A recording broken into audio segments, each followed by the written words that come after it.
Hey, what's up, y'all? It's your girl KaylaJolynn, and I just wanted to hop on real quick for a quick bit of encouragement. So, I was talking to God the other day, and He brought to my remembrance when He was bringing His children, the Israelites, out of Egypt, out of captivity.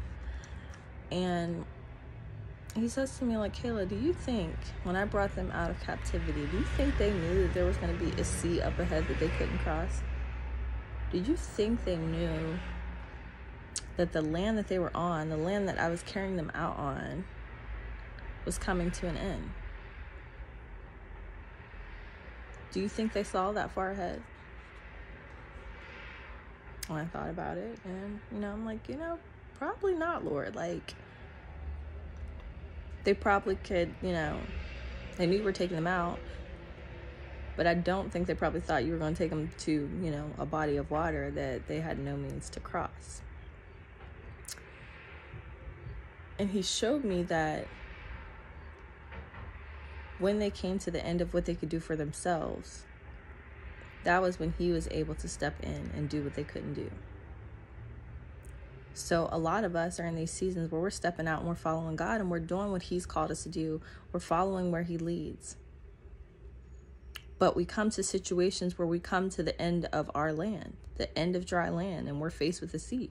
So we're coming to the end of what we can do for ourselves, and the odds are against us, But God's like, that's good. That's exactly where I need you. That's exactly what I want. I want the odds to be against you. I want you to come down to the end of what you're able or capable to do on your own, so that I can step in and do what you could not do. How are you going to know what I can do for you if you're never placed in a situation where you can't do it yourself?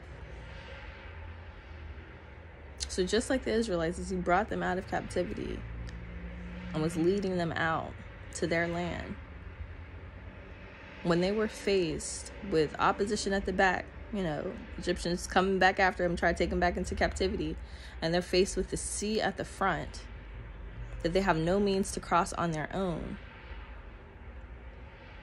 God steps in and makes a way.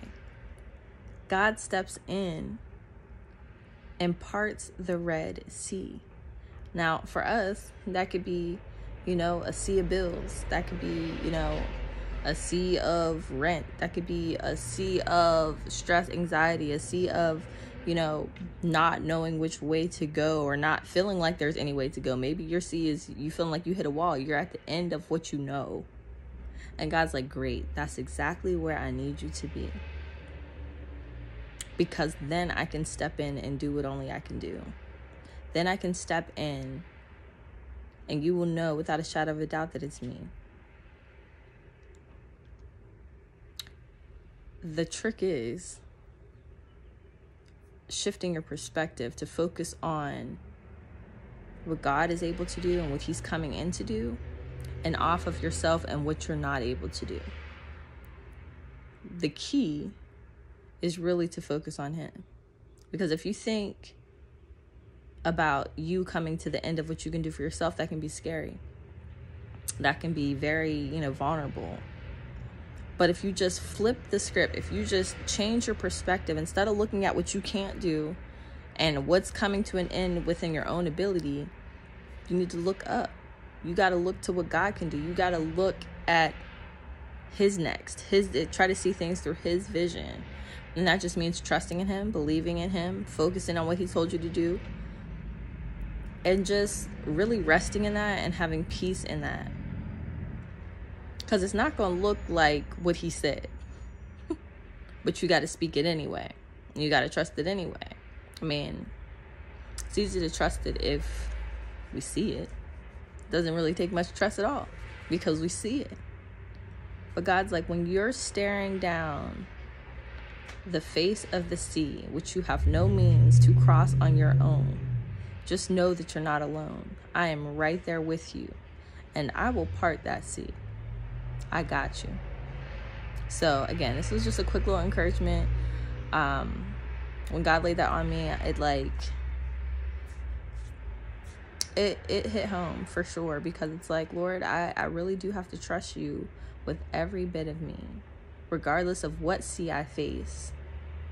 I know that you are the God who parts the sea. So be encouraged, y'all. God got your back. All right, have a good day.